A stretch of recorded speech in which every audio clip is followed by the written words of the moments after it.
Hello guys, welcome back another video. Today in this video I'm going to show you how to cancel your aspca pet insurance. So all official steps you can see on your screen. So let's get started. Method 1. Cancel your aspca pet insurance via calling. You can request to cancel your membership by giving us a call at 1-866-204-6764. Once you get connected, let the representative know you want to cancel your pet insurance, and they will ask you some details related to your policy.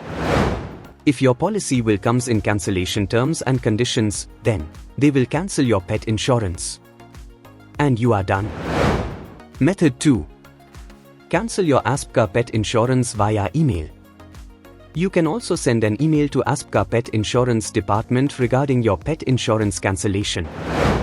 Open the default email application on your device and compose an email. In the subject box, add cancel pet insurance coverage. Then provide details of your policy like policy number, registered mobile number, and email ID, and also give your personal information that they may require for your cancellation. When you are satisfied with the email, send it to cservice@aspcapetinsurance.com. And you are done. Dear friends, by using this method you can easily cancel your SPAC pet insurance. If you have any questions, you can make a comment. I will reply you very soon, and thanks for watching this video. Bye bye.